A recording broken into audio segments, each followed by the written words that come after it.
Okay, it's 1 o'clock, so we're gonna get started. So introducing our guest speaker of the month, we have Ethan Larson, a senior game designer from Dead by Daylight. Can we get a little welcome round of applause for Ethan?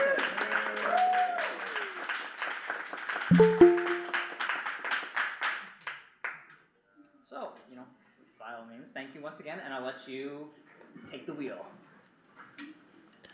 Well, I'll start by saying I'm not actually on the project anymore, but I was on it for 6 years until 2024. So yeah, I did my time on it.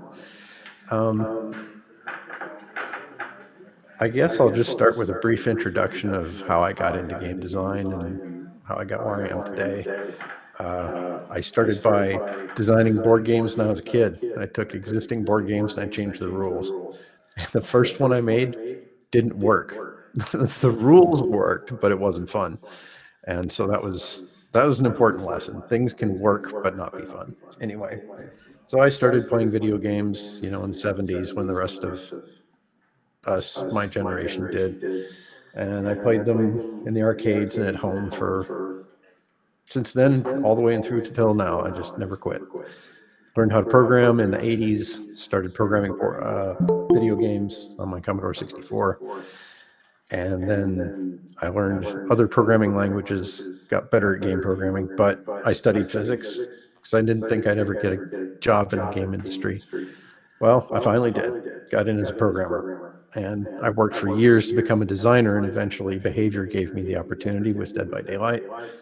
And I've been a game designer since then. I spent 6 years on Dead by Daylight doing mostly live balance design, so like updating systems, updating killers, updating perks, um, add-ons, items, all that kind of stuff. And now I'm over at Ludia working on Jurassic World Alive, which is pretty much Pokemon Go, but with dinosaurs. And I'm really having a good time working on that. I guess if you'd like to hear some interesting things about Dead by Daylight, I can tell you some of the processes I used to design some of the things that I worked on.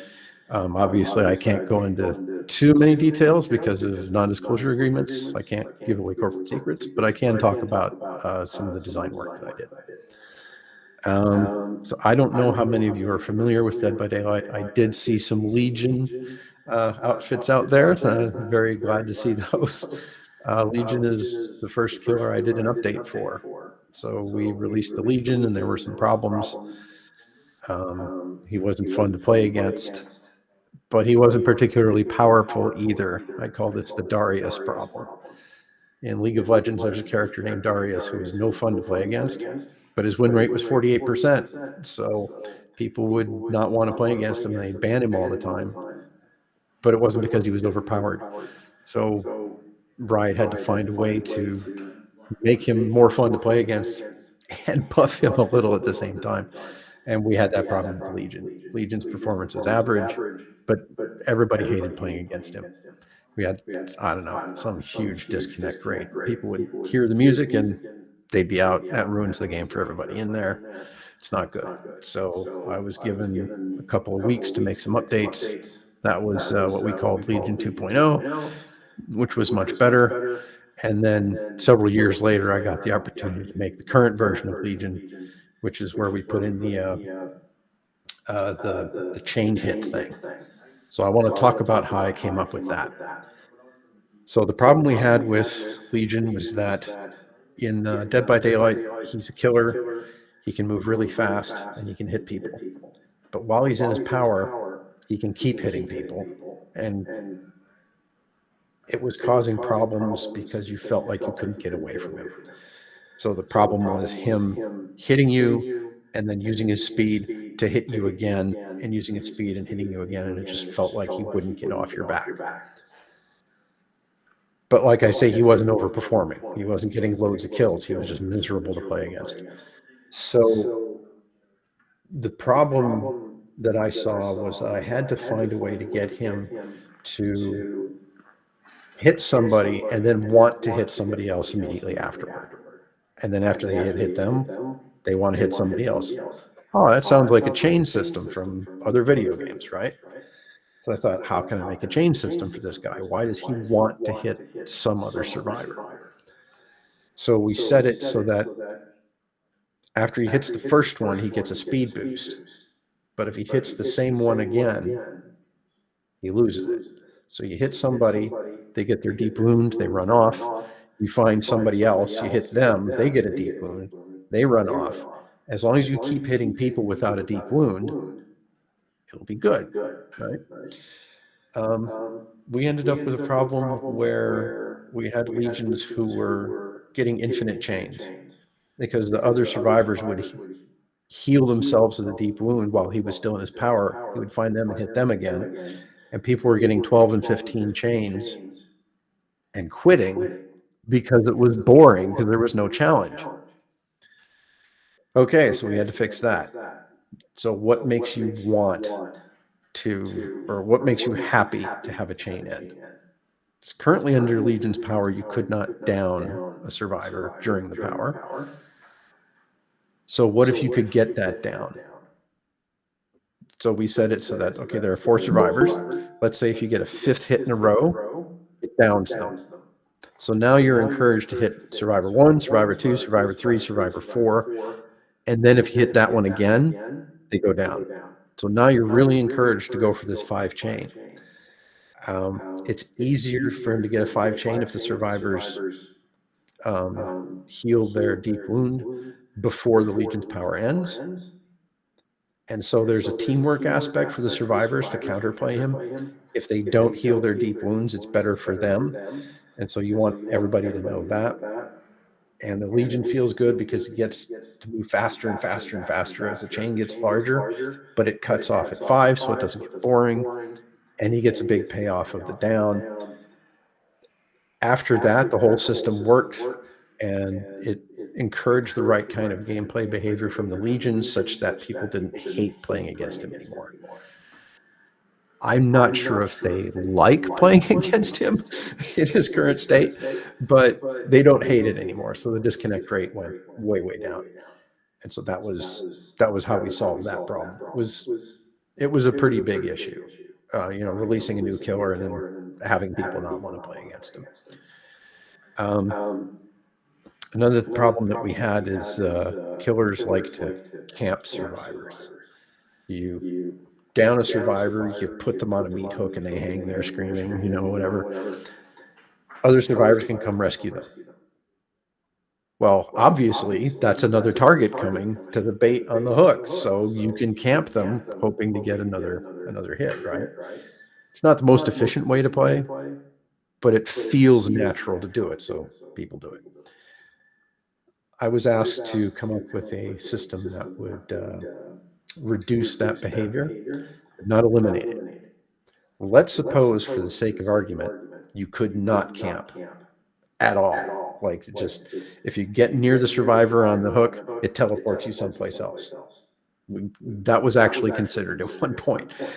We may have prototyped it. I don't remember. Anyway, the problem you get with that from a game design perspective is it encourages bad behavior from the survivors and reduces agency. Because one of the important things in Dead by Daylight is player agency, where the course of the game is decided by player decisions, not so much by the systems. The systems give you things that you want to consider that constrain the decisions that are good to make, but you don't want the systems making the decision for you.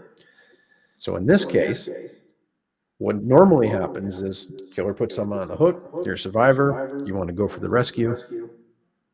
Is the killer camping?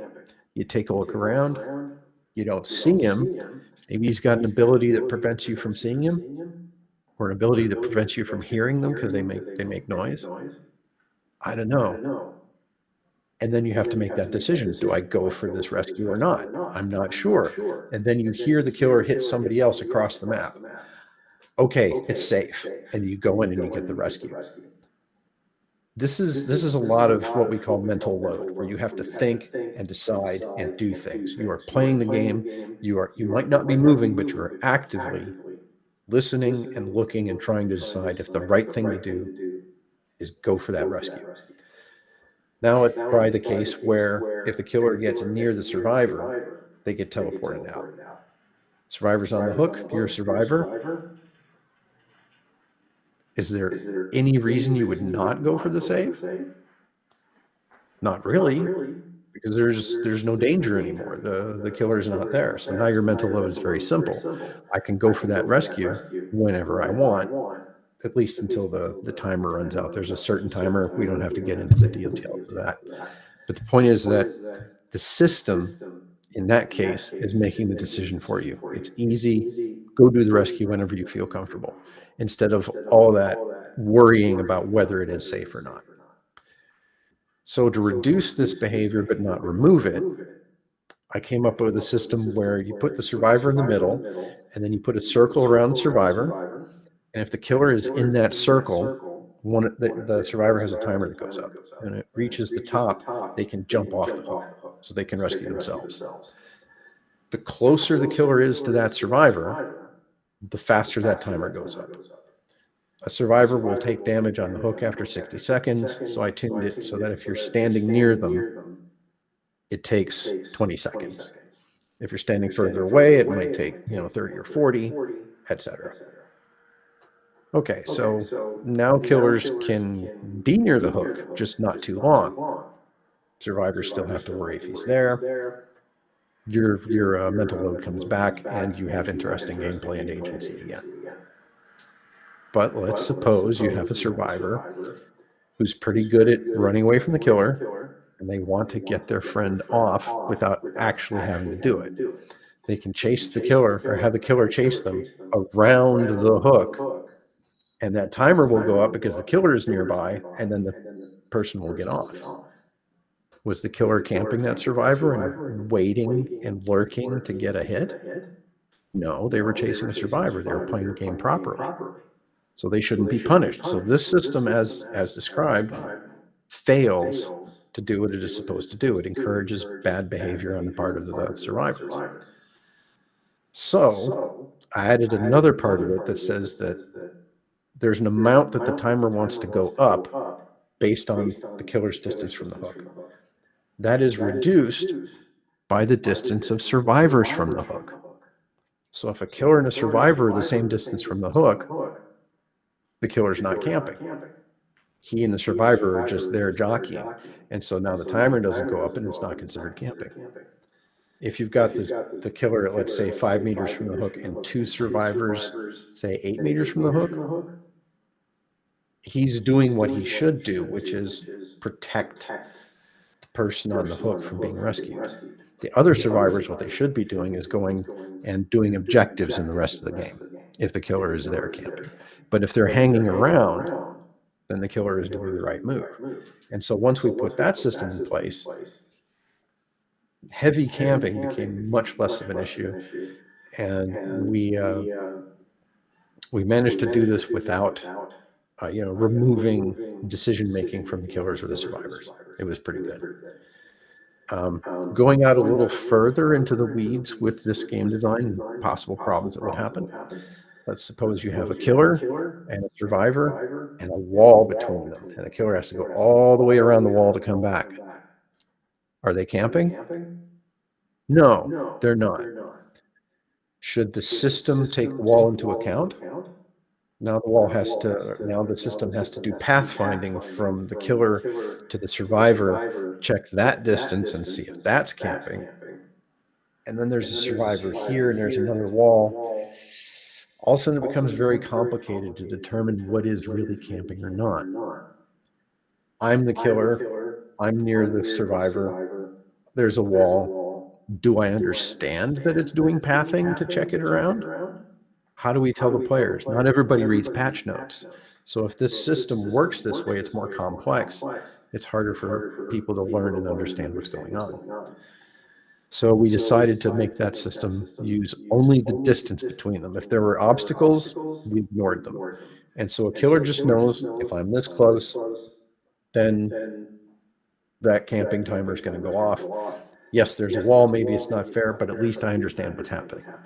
So we didn't do the pathing. We said, if the players complain and don't like this system, and pathing might be the solution, we'll try it afterward.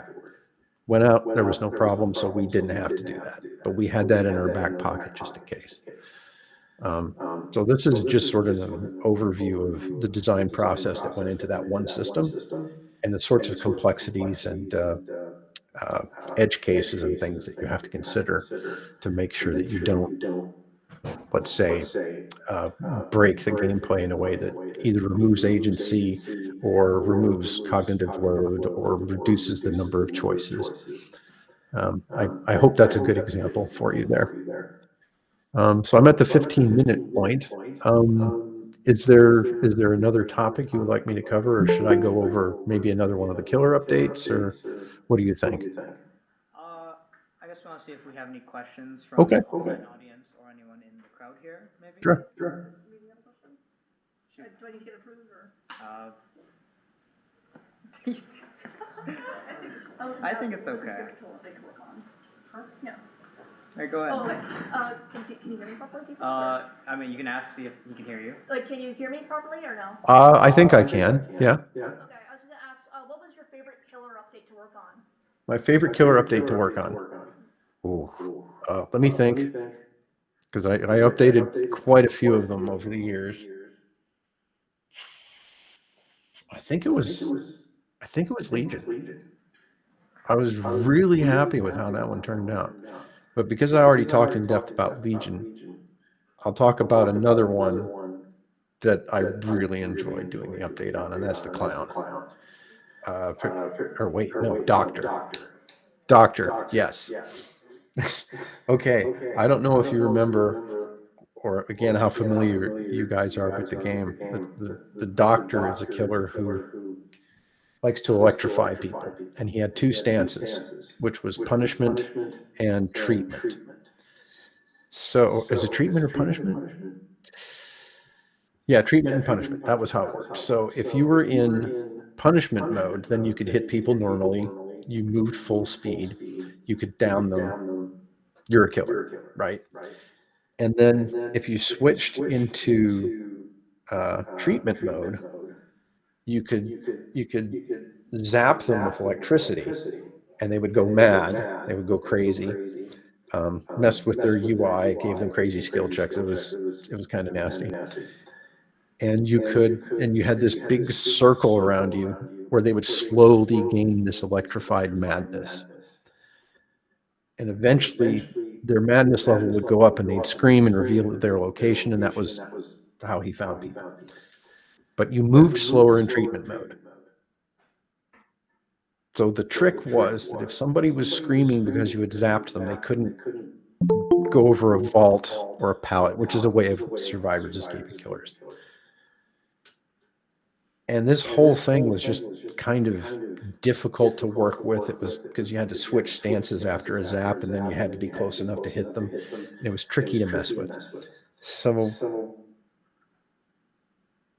I went to work on that one, and we came up with a system where we got rid of the stances because they were, in my opinion, excessively complex. So we wanted to just say he can zap people at any time, he can hit people at any time. And the big circle thing felt frustrating because there was almost nothing a survivor could do about it. If you were hiding and you were in the circle, you would just eventually go mad and he would find you, and it felt bad. So we changed it so that we got rid of the stances, and we replaced the constant electrifying circle with an intermittent one. Every 30 seconds, you could zap everybody in a big circle, and it took you a second or two to charge it up. So you'd hear it coming, you could jump in a locker or get out of the ring or something. And it would hit them and electrify them. They'd scream, and you would get a half a level of madness. So if you hit them twice, then they would go mad, they'd scream, and then you would get their locations. One time, while we were playtesting it, we did the zap, and it hit 3 of them at the same time, and they all leveled up, and they all screamed, and they all revealed their locations, and it felt great. I thought, okay, we're going to make this so that you get a full level of madness, but instead of 30 seconds, it's 60 seconds. Roughly the same play balance, but now when you can nail a whole bunch of people, it just feels good. So we got that, changed a bunch of the add-ons, and that worked out pretty well. His use rate didn't go down. The doctor mains who loved playing him were happy with it. And before we shipped it, the creative director said to me, okay, there's a guy out there who has a doctor tattoo. We don't want him mad at us for ruining his favorite character. And that guy actually wrote to us and said, yeah, that turned out pretty good. Cool. We do have other questions Okay. from online and in the audience. I think one of the, I'll start with the first one. So I don't think I don't know if they're if they want to ask it in chat or they would prefer me to read it out. So I think I'm just going to read it out for this one. Either way's okay for me. Yeah, so the question is true balance in any PvP game possible? Games like DBD and League are fun because there are lots of different champs / killers with different playstyles, but won't certain playstyles always be meta dominant? Short answer is yes. You cannot balance these games perfectly. There are too many variables. There are too many constraints. It's just too complicated. You can't. And even if the systems were somehow balanced, that doesn't mean the players are able to execute or able to do that. Like in chess, there's an end game with a forced win in 500 moves. Humans can't do that. The computers know because they can calculate it all. But does that mean that's a forced win with human chess? No. It is in theory, but not practice. So there's sort of a combination of, even if it were balanced, it may not be in practice.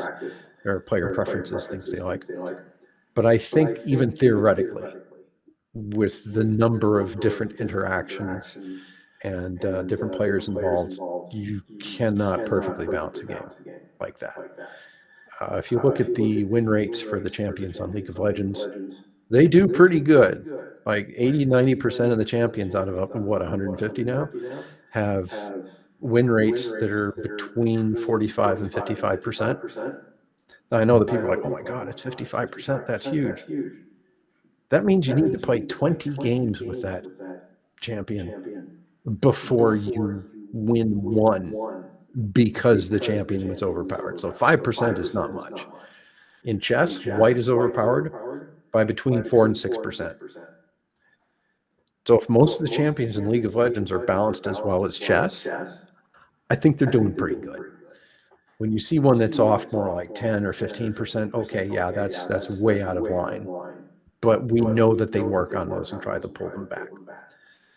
In terms of Dead by Daylight, it's even worse because you have asymmetric rules. The killer plays by a different set of rules than the survivors do. And so play balancing that is a nightmare. And then you throw in all the different killers and all the different maps and 350 perks. It's never going to be perfectly balanced. And that's why you had people like me doing live design to try to keep things as close to balanced as possible on an ongoing basis. And it's a never ending battle. But it felt really good to do. It was work that I very much enjoyed. Awesome, thank you very much. So for future anyone online, if you get your question approved in the Discord channel, feel free to throw that question out in the chat for Ethan to read out. We do have another question, I think, asked by Min. If you want, you can come up and ask the question. You just read it. You should, I mean, okay. The next question is, how hard is it to balance out between survivor side and killer side? Very, very hard.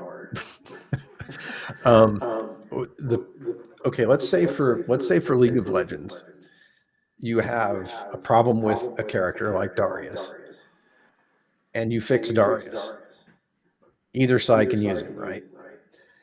If there's a problem in Dead by Daylight where, let's say, toolboxes are overpowered, and you fix them, naturally, this helps the killer and hurts the survivors. And so you get a fight. Oh, they're nerfing this side, or they prefer that side. Every time in an asymmetric game, you fix any problem, that really affects one side more than the other, you are naturally going to be hurting the other side by doing this fix. Now, maybe you should or you need to, but the players aren't thinking like game designers. They're thinking like players. They're thinking, well, this is way worse for me today than it was yesterday because of this patch. That really sucks. What are you guys doing? I mean, if you fix something for a killer, the survivors are going to hate it. So no matter what in Dead by Daylight, if you try to fix something, it's almost guaranteed that one side is going to hate it. It's not always true, but it's true enough of the time to where every time we are going to update anything, we well, I say we, I'm not on the team anymore, but whenever we were doing that, number one question was, we fixed this, is it going too far? We don't want to hurt the other side too much. We want to bring it into balance. We don't want to swing it the other way and hurt the other players. If you're talking about a game like Helldivers or Dark Tide or Deep Rock Galactic, these are PvE games. If there's a gun that's not doing a lot of damage and you fix it, nobody cares. It's a bunch of AI creatures that are suffering. They don't care. And so it's way easier to tune things in a game like that. Cool, thank you. And a follow-up question is, how do you keep the players, or how do you keep the player to stick to the game and not get bored because you're kind of playing the same gameplay every time? Yes, that's an important one. I'm going to, for purposes of this question, ignore the fact that we release new killers every 3 months and new perks every 3 months. Those things will naturally bring people back. But all you have to do is go to steamcharts.com or .app, I can't remember. Go to Steam Charts, look at Dead by Daylight, and look at the players. You can see that the huge player bump you get when a new killer goes out dies off after, I don't know, 3 weeks, 4 weeks. It's not the new content that is keeping the level of players steady through the other 2 months. The new content really helps and keeps things fresh, and it's great. I'm not saying you shouldn't do new content, but the new content isn't 100% of what keeps people engaged. In my opinion, on Dead by Daylight, the thing that keeps people engaged, or things I should say, there are a few. I guess I'll list some of them. One is atmospherics.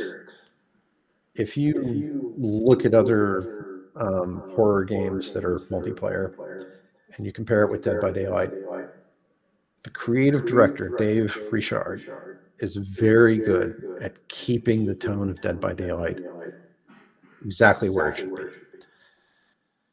They chose to go with 80s slasher, which is why you don't get Mortal Kombat level violence in the Moris. They tend to stay a bit more, I want to say sedate, but I guess Huntress's axe in the head isn't really sedate. But it's not Mortal Kombat. We don't have people ripping people's spines out and stuff like that.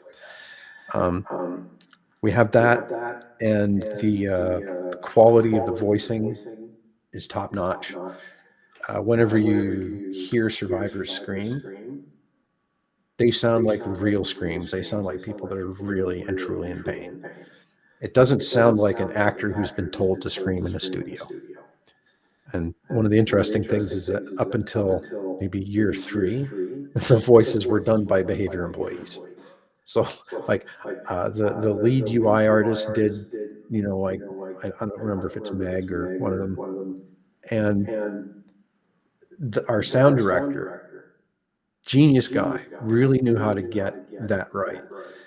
You combine that with the dark atmosphere, the quality of the music, it feels very consistently like a horror experience.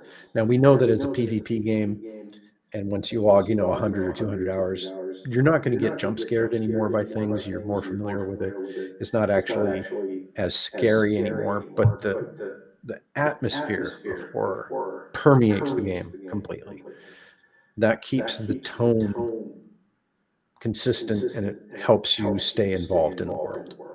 That's one thing. That's not the gameplay. That's the the presentation part. In terms of gameplay, I logged, and this is not including playtest time, this is on my own account. I logged about 4,000 hours of gameplay in that. And I can play like 4 or 5 matches, and at least 2 or 3 of the matches, I will see something I have never seen before. I will do something I have never done before. I will pull out some kind of sneaky move as a survivor that I have never tried before, and it'll work or it won't. There's always something new in the gameplay. The reasons for that are the huge amount of player agency that Dead by Daylight gives you. Is there a time limit? No. Like, that's amazing. Having a time limit would solve so many problems from a design gameplay perspective, but it would ruin so many other things. The fact that this game has no time limit and people still finish the matches within about 10 minutes almost every time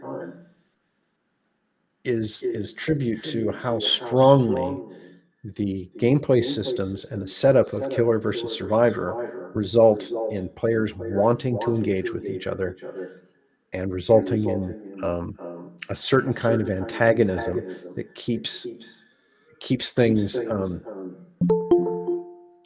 Well, if you can imagine playing a game like this where the killer doesn't really want to kill you and kind of messes around. I mean, that happens sometimes in the game, but not a lot. You're not really playing a horror game anymore, and suddenly you're not afraid of the killer. But when you play against me, for example, I'm a pretty vicious killer. I'm really mean when I play the game.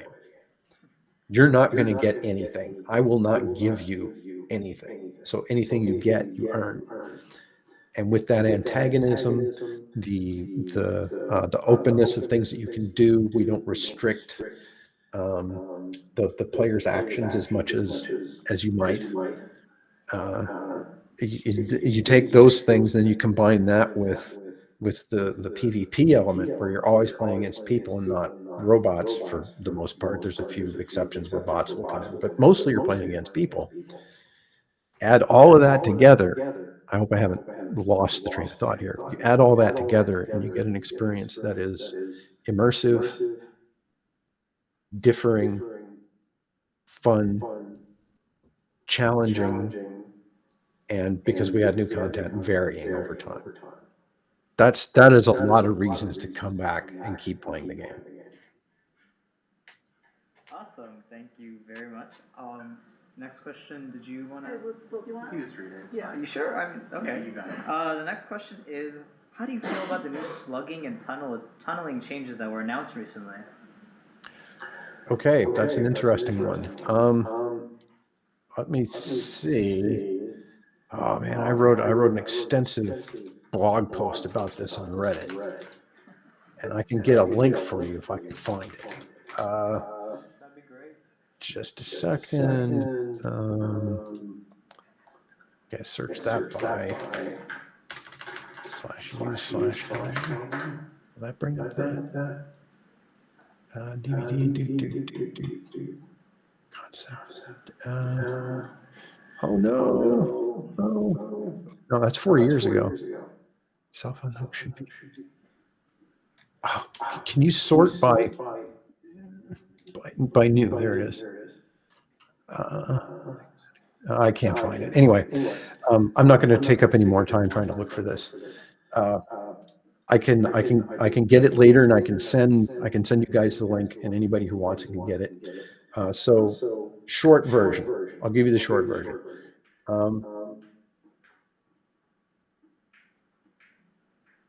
I'll start with the reasoning, then I'll go to an example of a game that did this and broke it. We talked earlier about player agency and decision making. Let's say you're not allowed to tunnel a survivor. Like, if you're just about to hit a survivor that you just hit, and he's the most recent one you hit, suddenly it teleports you across the map. To prevent it, we're going to say no tunneling, period. You cannot. That means someone can take the hit, and then as you go for somebody else, they can put themselves between you and the other person. And if you hit them, the tunneling thing goes off and says, "Oh, you're tunneling," teleports you across the map, and you lose the other one. If you say that you cannot tunnel, it will In my opinion, this is just my opinion. This is not necessarily the developer's opinion. It's not necessarily behavior's opinion. In my opinion, you will end up with encouraging bad behavior on the part of survivors to abuse the system. This was just as an example. This was one of the problems with a perk that gave you a certain type of invulnerability a long time ago. You could just do things in the killer's face and not worry about it until he tried to hit you, and then you'd run off. And so you could be like a fly buzzing around their head with nothing they could do about it, and making it impossible to tunnel would cause those problems. It would you would get very bad survivor behavior because of it. That is not to say we should not discourage it. It is very frustrating to be tunneled. So I do think that it is not a bad idea to find ways to disincentivize it, but carefully, because remember, this is an 80s slasher. Killers are crazed things that aren't operating by any rules or norms, and they just want to kill you. And if you remove the ability of a killer to actually kill survivors, then I think that would hurt the motivation systems built into the game. About slugging, that's different. Slugging is really miserable. It's not necessarily a great tactic. It's not good for the survivors. It's not particularly fun as the killer. I think that addressing slugging is really important. I know that we've been thinking about this, or the team has been thinking about this for many, many, many years. It is hard to come up with anti-slugging systems that don't generate some other bad behavior on the part of either the killer or the survivors. They're still working through it. I think they will eventually find something that will be good. You can see that with the response to the PTB of the proposed changes to work on tunneling, that it went too far. You can see that they recognized that, they pulled it, and they're going to continue working on the system. So I think that overall what's going on is there's this sort of, let's say, dialogue between the player base and the company as they work on this very difficult problem. Even if I disagree with some of the methodology that was used, I don't fault the development team at all, because I know how difficult this problem is, and the fact that they are trying to address it and that they are listening to the players reflects very well on them as developers. And so I think that they should get credit for attempting to solve this problem, so that once we do get a solution, it'll be better for all of the players. So overall, it's making progress. Awesome, thank you very much. Our next question is there a certain point to listening to the players? Like, if players keep complaining, how much or should you give in to their complaints? Okay, this is a very good general question, and it's impossible to answer it definitively. It's something that depends on the kind of game you're working on, the kind of audience you have, and the kind of team that you have. So let's talk about what I've seen from a couple of different games. So Dead by Daylight has, over the years, done a lot of work to listen to the player base. They have regular surveys. I can't go into any details about how any of that works, but I can say they care. They absolutely care about what gets said in the surveys. They do data analysis on it. They're very sharp about that. They pay attention to what people say on forums, on Reddit, on Twitch, whatever. They're paying attention. Sometimes there are problems that come up where the players can see the result of the underlying systemic failure, and they feel it and they react and say, this needs to be fixed. But sometimes they're missing, because they're not game designers and they're not supposed to be, they're players. Sometimes they're missing what the underlying issue really is. And so as game designers, we have to listen to the players because their perceptions are are valid. If they say, well, this system is busted, you think, well, the system's not exactly busted, but I can see why they would think so. That's how you approach that. Then you look for the underlying problem and you fix that. And they'll say, why are you fixing that? That's not the problem. You wait a bit, and then as the new motivation systems bubble up from that fix, player behavior will slowly change to adapt to the new system, and then hopefully the complaints start to go away. Maybe they don't, maybe your solution wasn't correct, but it's a give and take between having to address the design issues that are there that may not be obvious to the players and addressing the players' concerns, because those are both important parts of the equation. It's harder in Dead by Daylight because it's asymmetric, like we talked about before.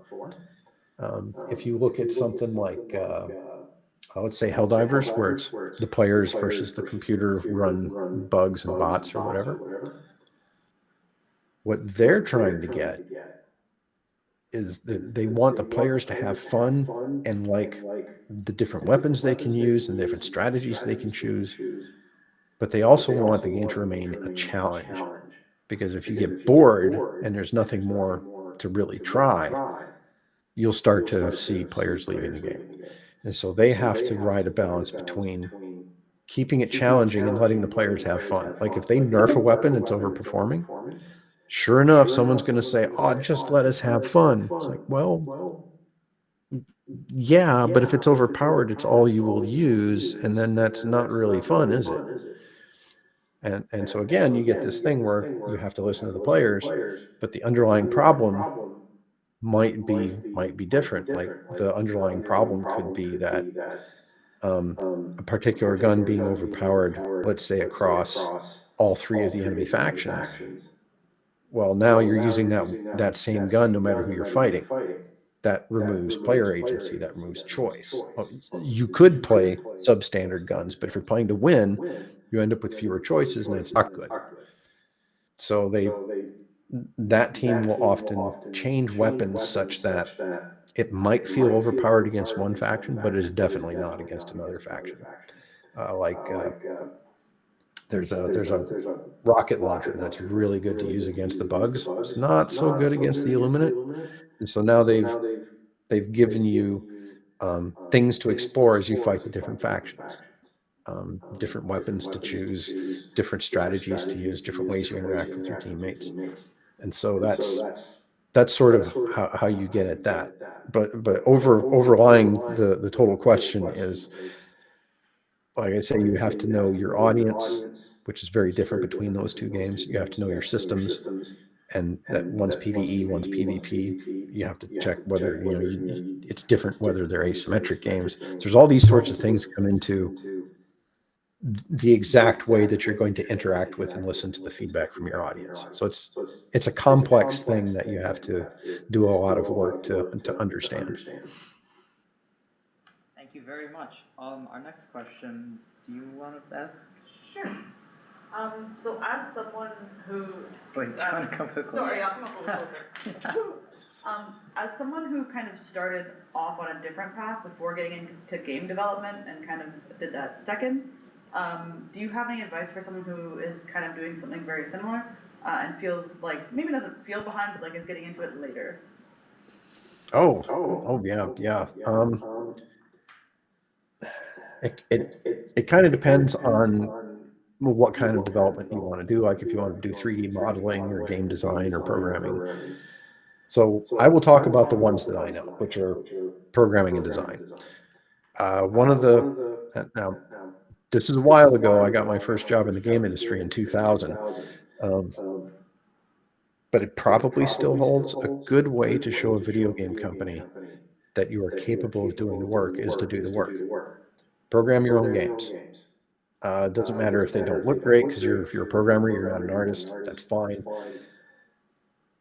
And completed projects say way more than incomplete projects. So if you've got 10 incomplete but pretty good projects, that's not as good as having one well-made completed project. And that's because when you're making a game, you get like 80% of the game done in 20% of the time. That is really true. Like when I wrote my game Cognizer, which is a little puzzle game. It's on Steam and iOS. I wrote the prototype in about 24 hours. Not one day, but that much time spread over, like a week or two. And then the total I spent making the iOS, Android, and Steam versions came out to like 450 hours. What was all of that? Audio, menus, saving, high score tables, interfacing with Steam, interfacing with iOS, interfacing with Android. Android's got the back button. It's up to developers to implement that themselves. So my code has to have a thing that says, oh, if there's Android, then you have to have the back button here and it goes there. All that stuff has to be done and has to be tested. And Cognizer's not a large game. It's got like 3 modes and 3 difficulty settings. That's it. It's very, very small. And it took me a long time to make. But when I show it to people in the game development industry, they're like, wow, that's like a completed project. That's really good. Because not many people actually complete their projects. So build some games, get an easy engine to work with, get Game Maker. I always recommend Game Maker as a good starter engine. Language is easy to learn. It's 2D. It's very simple to get things up and running. If you want to do 3D, Unity is a good one to start with. If you believe in supporting open source, Godot is a good one to start with. Me personally, I'd go for Unity because it's more mature. You want making your game to be the thing you concentrate on. You don't want to be working with like something like Unreal, very heavy, great professional level engine, because then you'll spend most of your time learning the engine and not making the game. You want to concentrate on how do I make a game? How do I make gameplay? How do I make the menu? How do I deal with events? All that sort of stuff. You learn that, you get a project or two done. It's going to be easier for you to show a potential employer, yes, I have this experience, but I have also made these projects.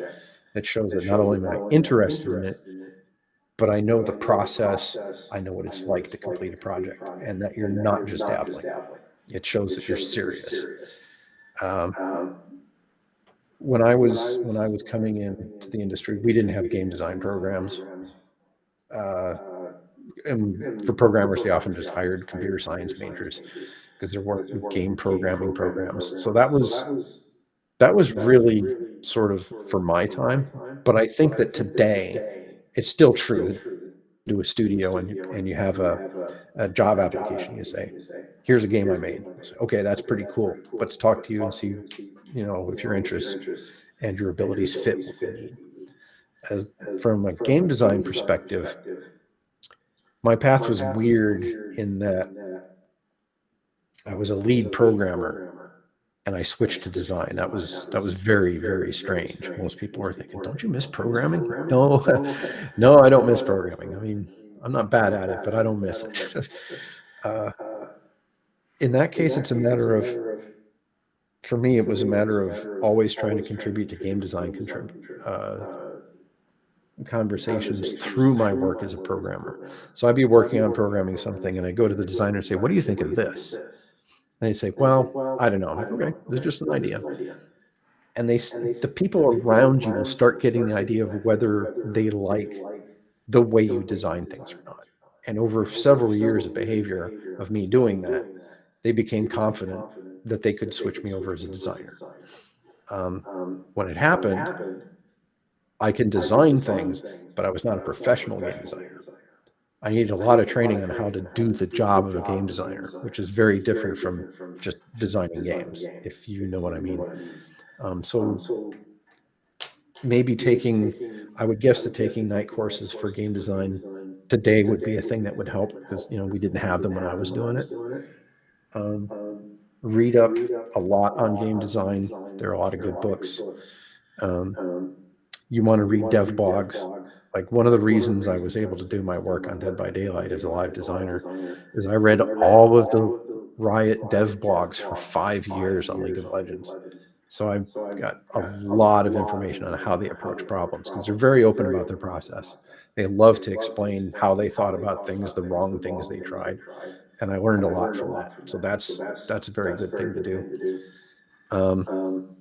And I have to recommend one book, And I recommend this book not just to designers, but everybody, anywhere. It's called The Design of Everyday Things. It's written by the guy who designed the first iPod, and it's about doors and oven knobs. If you try to push a pull door, it's not your fault. The person who designed the door messed it up. And this book teaches about how designers need to think about how the users will use their things. That is the basis of all design, is what's in that book. So if you want to do game design, start with that book. It's about this thick. It'll take you like no more than a week or two to read. It's fun. It's interesting. So I would do that, but also, read up on other game design books, like A Theory of Fun is a good one. I haven't read it, but I've talked to people who have, and they have a lot of good things to say about what's in there. So it's kind of a complicated path, but it's one that you can certainly take. It's not too late. Like, I became a designer when I was, what was it, almost 50?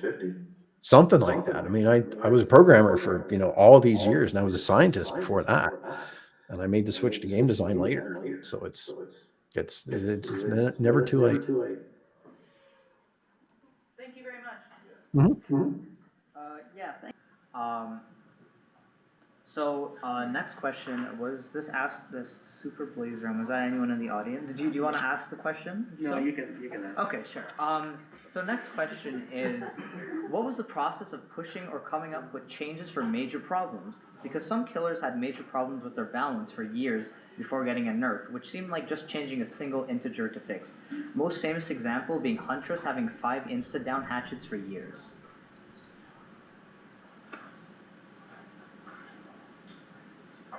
Okay, right. That's a very good question. Uh, it's a matter of priority. There's a thing in most video games called a backlog. These are things that you'd like to fix.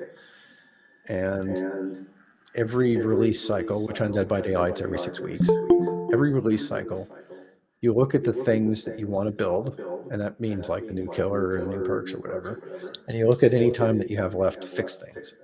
Now, we have more time to fix things in the mid-chapter patches because we release a killer every 3 months, and we release every 6 weeks. So in between is the mid-chapter patch, and we have more time to fix things then.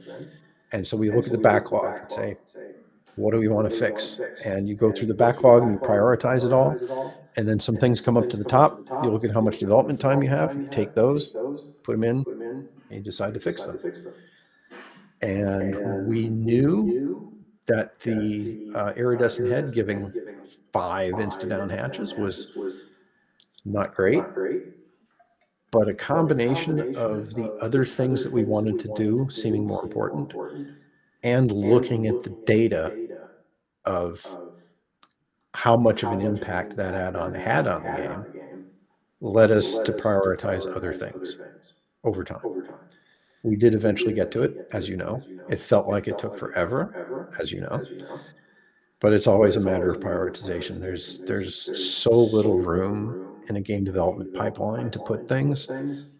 It's always full before you even know it.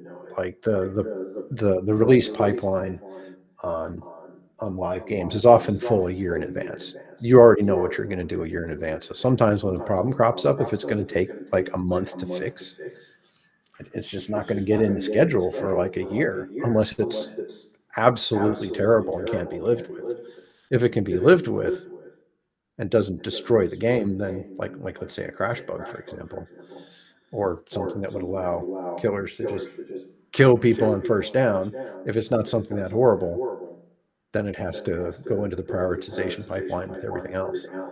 And it's often the heartbreaking choice, saying, man, we really want to fix this thing, and it's been sitting there for a year or two, but I just can't, as the lead designer or as the game director, I cannot prioritize it over these other issues that are larger and affecting more people than the other one. And so it's these heartbreaking decisions every time you're choosing what goes in a release, and seeing things get put off that long doesn't feel good. So it's not something that happened happily. Awesome. Thank you very much. We'll have a couple more questions, and then we'll wrap it up if that's okay with you. Yeah. Um, yeah. So next question is, how would you recommend someone to show their thought process in their portfolio as a designer? And then followed by, what skills are the most important in your work? Ooh, that's really good.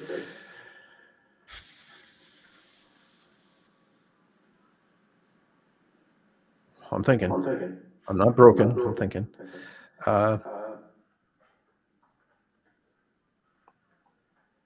Okay, I've not been in the hiring process for very long. Recently, I've started being in a hiring process, so I have not seen more than a few game designer applications.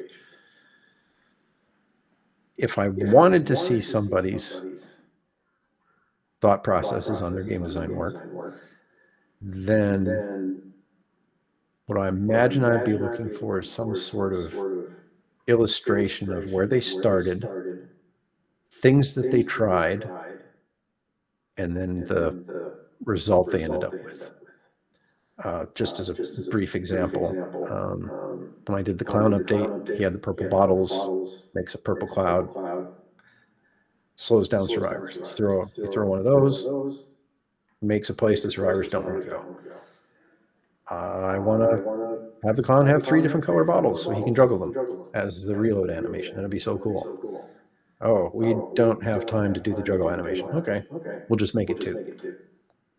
Okay, what should the second bottle be? And I'd write all these things down. If one bottle creates a place the survivors don't want to go, maybe the other bottle creates a place the survivors do want to go. What would make them want to go there? Extra speed. What if it also gives the killer extra speed?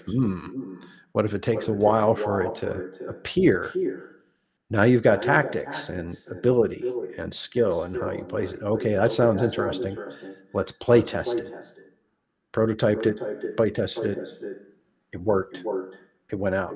So you can see that along the way there are things that were thought of and discarded for various reasons, and then explaining those reasons will help them understand how you think. And so for me, in that case, when I wanted to do the 3 different color bottles, the 2 reasons it stopped me was, one, we couldn't do the animation. We weren't going to do the animation, but I thought, what if we don't have the animation, but we still have the 3 bottles? How do we interface it? DVD's interface is pretty simple. Is it like tap to switch? Is it tap and hold to go back? But the interface just ended up terrible. And so, but those 2 things put me off the 3 bottles. And I thought, what if we did 2 bottles? And following that train of thought led to good results. So that was good. So I would say that's a way you could approach showing your thought processes. So the secondary question was, what are important skills to have? Number 1, communication skills. Absolutely have to have very good communication skills. That means being able to write, means being able to talk and explain your thoughts and ideas. Your ability to write and explain some things is going to come out to an extent in your application. They read the application, and then once you get into the interview, they're going to start asking you questions that will help them understand not only how you think about things and the types of answers you come up with, but how you communicate those answers to them. And being able to do that is really important.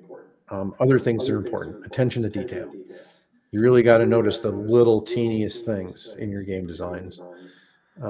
They make the difference between a good game design and a great game design. You want to see broad knowledge of games. Does this person applying for working on Ridge Racer 8, which is another racing game, do they play racing games? You find out that all they play are JRPGs. Well, it doesn't mean they're not qualified, but you'd better make sure they know how racing games work and what they're like before you hire them to work on one.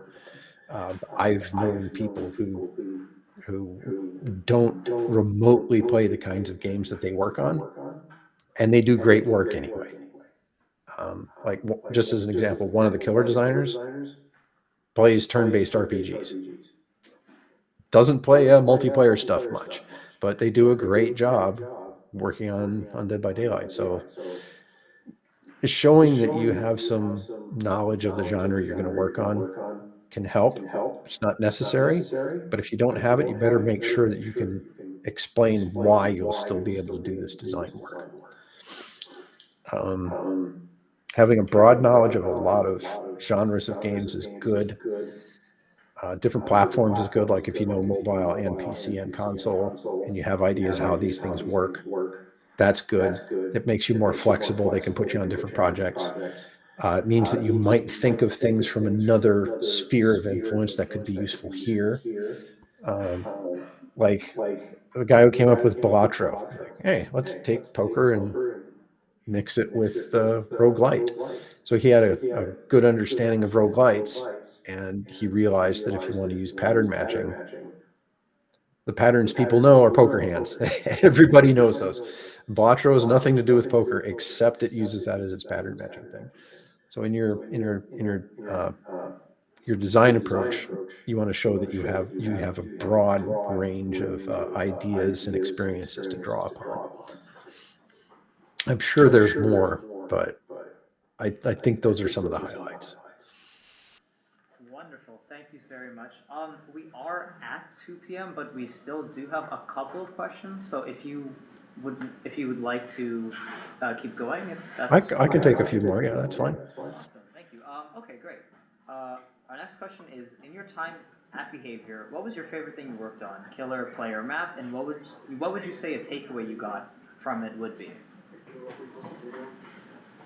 The favorite things that I worked on were the killer updates. Those were really fun. Uh, the Doctor Legion Trapper, like I didn't even really like Trapper, and when I had to do his update, I played him for 5 hours, and I thought, whoa, this is an amazing killer. He's so fun. And then I got to do the update. That was great. Uh, my favorite killer is the pig. I like being able to turn on stealth at a moment's notice. Um, I haven't played the new version since there were some changes recently that shifted some of her power from the traps into the dash. So I don't know how that feels, but the version just before that was my favorite killer. Survivor, I usually play Feng Min. I know the survivors tend to be kind of similar, but the perks that I use Alert, Quick and Quiet.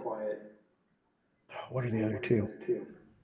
They're kind of stealth type perks. Anyway, I tend to play stealth objective focused Survivor. I don't get in the killer's face very often. I think that answers it. Was that it? Yeah. And then what was a takeaway you got from it? Takeaway. Okay. Yes. Thanks. Takeaway.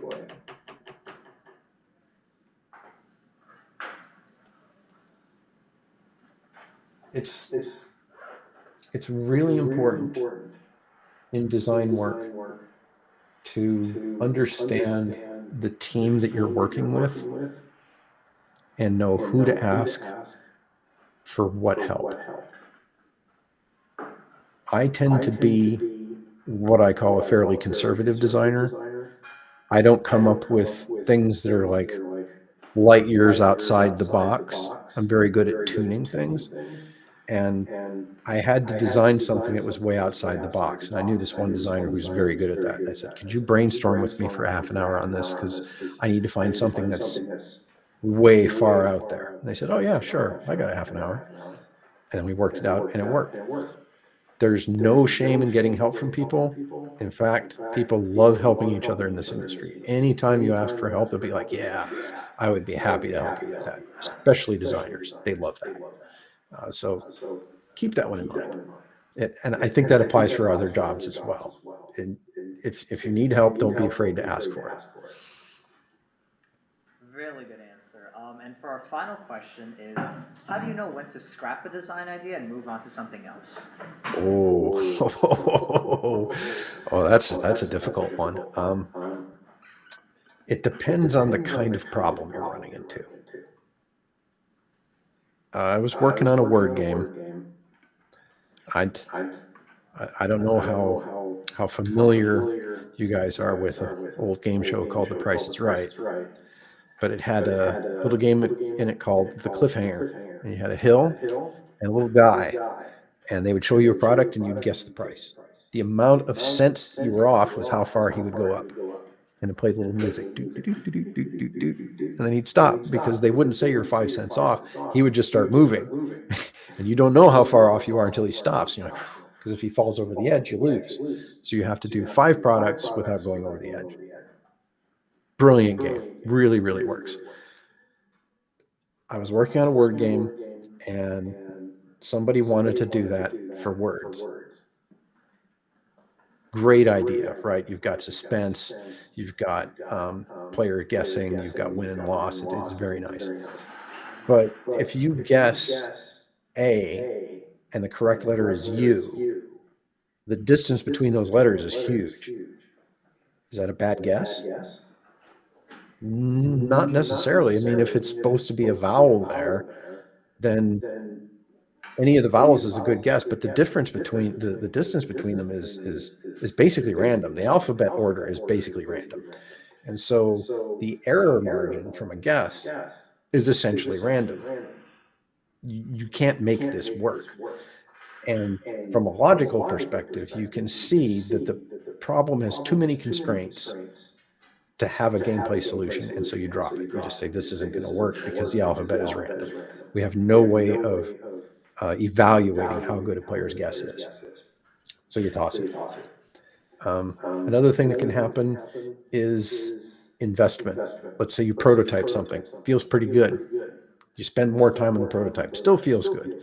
Then you get some other programmers together and an artist and a sound guy, and you make it look better. You make it feel better. It starts to become a real thing.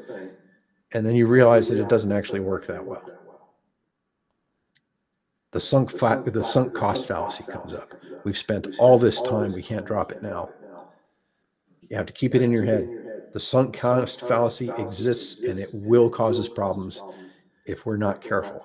So then you get a group of people together who know how to do this, and that's probably going to be senior game designers, game directors, maybe producers. Hopefully your producers can do this.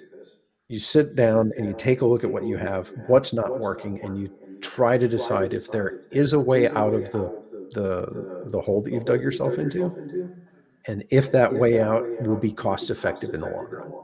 Because maybe you can solve it, but if it's going to cost you $20 million, then it's not worth solving. And then you take that hard choice to toss it and discard the work that you've done. It's difficult. The design might be somebody's baby that they love, and it's always difficult to make those choices. But the most healthy teams that I've worked with are good at that. It's an art. Like, there's not a list of rules that you can go through to be sure that you're making the right choice. But over time, after seeing these things happen, you start to get a sense of it, and then you'll become more experienced and be able to do it. Awesome, thank you. This has been a great session. I think we'll wrap it up now. So can we get a nice round of applause for Ethan?